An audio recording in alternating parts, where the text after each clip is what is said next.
Bonjour à tous. Aujourd'hui, je vais animer un atelier pochoir street art dans le cadre du cours d'ACSC. Pour l'atelier, on aura besoin d'un ordinateur avec un logiciel de retouche d'image. On aura besoin d'une imprimante, d'un tapis de découpe, d'un cutter, de feuilles Bristol, donc de feuilles de dessin assez épaisses, de bombes de peinture et d'un support carton.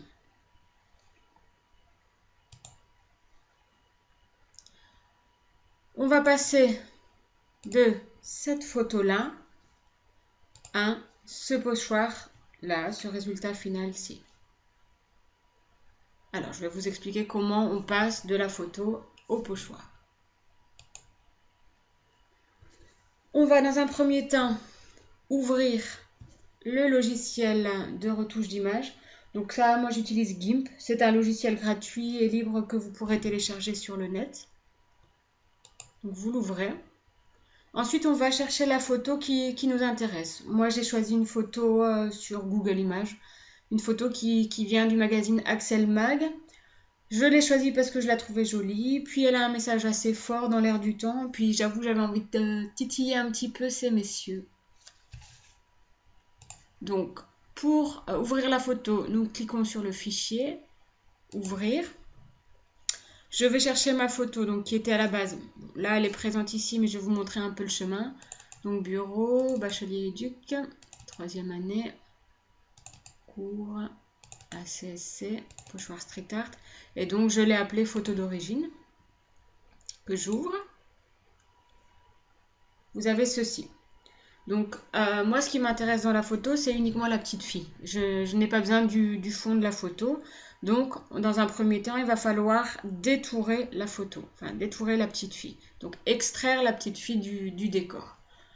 Pour ça, nous avons besoin en fait d'utiliser l'outil sélection. Donc, sélection à main levée, c'est une espèce de petit lasso. Et on va faire le contour de la petite fille. On va sélectionner le contour de la petite fille. Pour ça, je vous conseille de zoomer en fait ici pour pouvoir quand même sélectionner de manière assez précise, on va dire, pour ne zapper aucun détail et pour ne plus avoir du fond de photo en fait. Donc moi je vais zoomer à 200%. Là ça me paraît déjà pas mal, on peut zoomer un petit peu plus si vous voulez. Je vais zoomer à 300. Valider, ok. Donc je sélectionne l'outil de sélection à main levée, je clique dessus. Et puis je vais commencer ma sélection. Donc je commence ici. Donc vous faites des petits clics. Quand vous avez des courbes, c'est préférable de faire plusieurs petits clics assez proches pour éviter d'avoir des lignes droites qui ne seront pas jolies dans le résultat final, quoi. Voilà, comme ceci.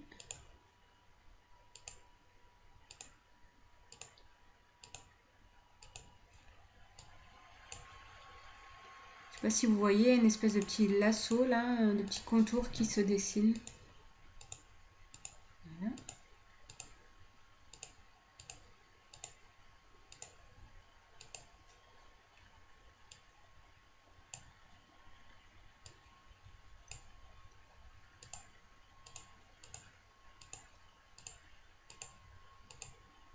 C'est un travail assez long, assez minutieux, hein.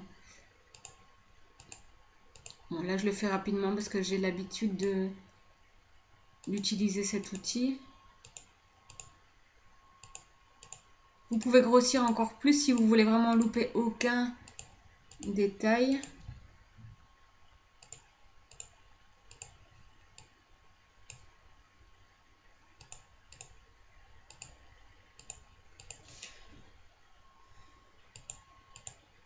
Vous pouvez rapprocher aussi les points hein, si vous le souhaitez. Moi, je vous dis, là, je le fais un peu grossièrement. C'est juste pour vous montrer un peu la technique.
J'essaye de prendre les petites ombres quand même, parce que vous allez voir, elles seront intéressantes au niveau de la retouche d'image par la suite.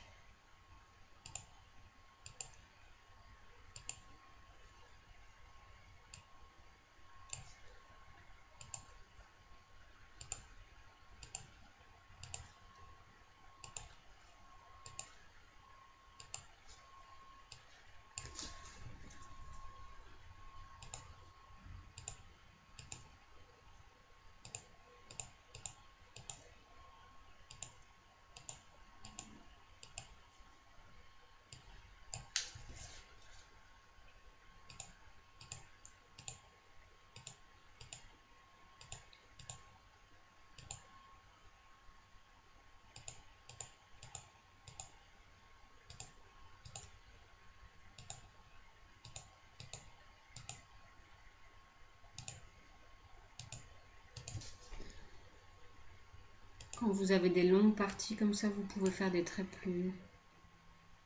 plus droits, plus espacés. C'est surtout dans les courbes où vos points doivent être le plus rapprochés possible.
Ne cliquez jamais à l'extérieur de l'image parce que si vous cliquez à l'extérieur de l'image que vous souhaitez sélectionner, vous allez en fait inclure ce clic dans votre sélection. Et donc du coup, vous pouvez tout recommencer.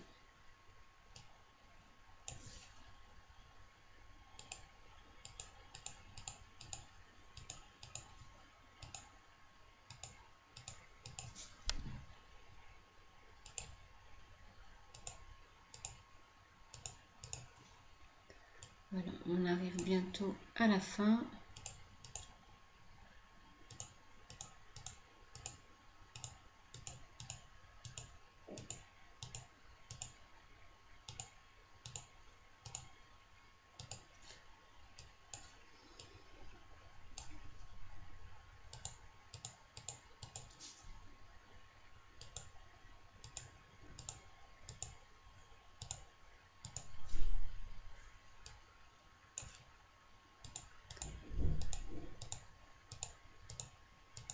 Voilà. Je prends bien les courbes au niveau des doigts parce que c'est important pour le pochoir, ça va donner du relief.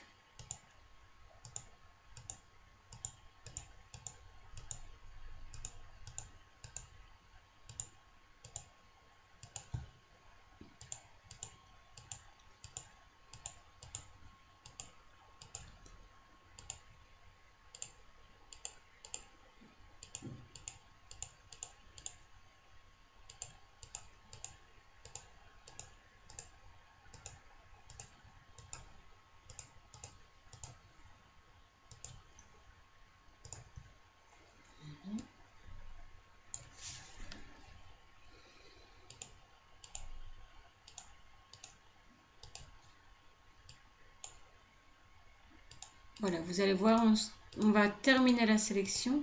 Donc je vais relier les deux points, le point de départ et le point de fin ensemble. Donc vous voyez, ça se colore en jaune. Donc là, pour terminer la sélection, vous faites un clic sur ce point jaune.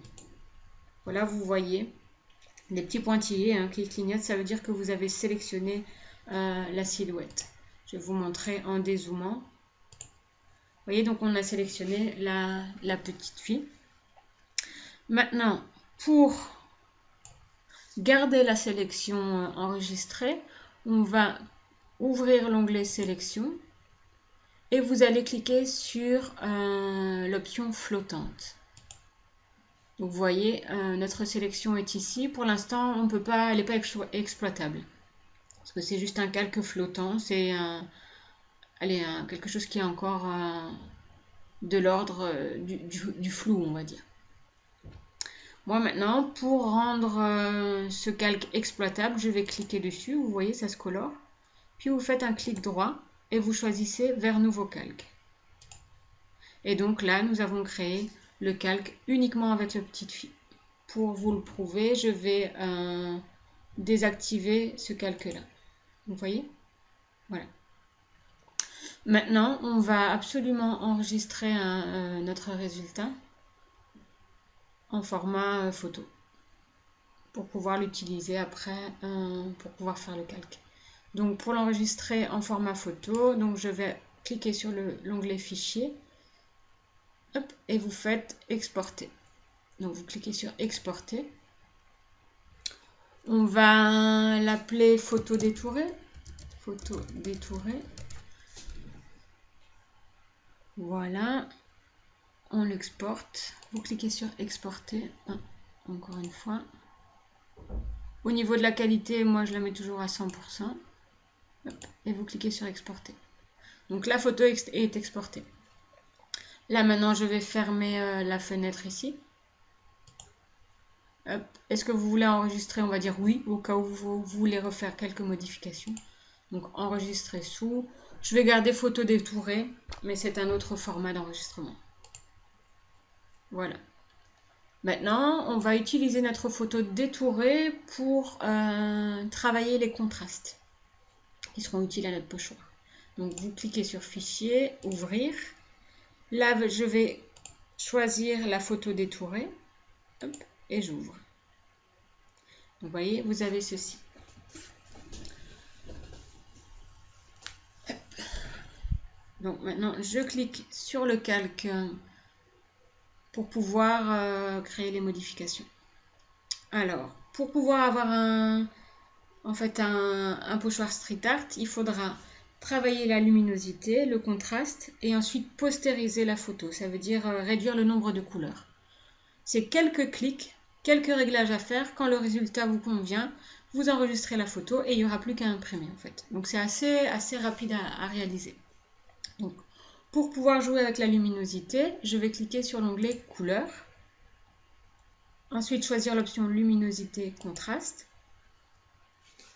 Au niveau du curseur ici, en fait, vous pouvez jouer avec le curseur là ou alors directement encoder les chiffres qui vous intéressent. Moi, j'étais à 0 de luminosité. J'avais choisi cette option-là. Et alors, j'étais à 30 au niveau du contraste. Et on fait valider. Donc, vous voyez, on a déjà augmenté le contraste de la photo. Ensuite, je postérise. Donc, je réduis le nombre de couleurs. Pour ça, c'est toujours couleur. On fait postériser. Et j'ai déjà le numéro 3 qui s'affiche. Mais pareil, vous pouvez augmenter, vous voyez, hein, en fonction de ce que vous souhaitez comme résultat. Voilà, moi j'ai choisi le numéro 3. Comme ça, on voit quand même bien que la photo a été modifiée. Et ça fait plus effet pochoir, comme vous avez pu le voir avec les artistes Banksy, iHeart et les autres. Donc, je valide. Voilà. Maintenant, moi, je suis satisfaite du résultat. C'est ce résultat-là que je vais imprimer sur papier. Pour enregistrer le résultat, on fait la même chose que tout à l'heure. Exporter. Je vais renommer la photo comment je vais nommer ça? Photo postérisée. Photo postérisée. J'exporte. On clique toujours 2 fois visiblement. Hop, 100 et j'exporte. Voilà. Je ferme encore une fois. On peut encore une fois enregistrer le travail en cours pour pouvoir refaire des modifications si nécessaire. Photo postérisée avec l'autre extension. enregistrer. Je ferme mon logiciel de retouche d'image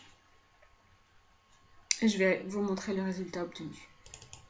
J'ai tout enregistré dans Bachelier, 3e année, cours, CSC, pochoir street art, et alors, photo postérisée. Je vais l'ouvrir avec on va dire photo.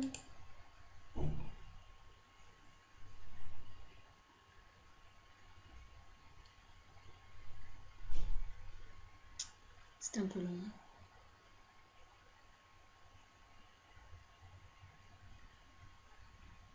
Voilà, ça donne ceci. Moi, je suis allée directement chez un imprimeur à imprimer en format A3. Maintenant, si vous voulez, si vous avez une imprimante à la maison, vous imprimez en noir et blanc en fait. Et donc, vous voyez, alors, attendez. Ouais. Sur la photo ici, on a quelques traces mauves, mais quand vous imprimez en noir et blanc, en fait, vous n'aurez pas donc ces traces mauves. Et donc, vous aurez uniquement les couleurs blanches. Enfin, vous aurez uniquement le blanc, le gris, le noir qui vont s'imprimer. Et c'est ces parties-là que vous allez découper par la suite.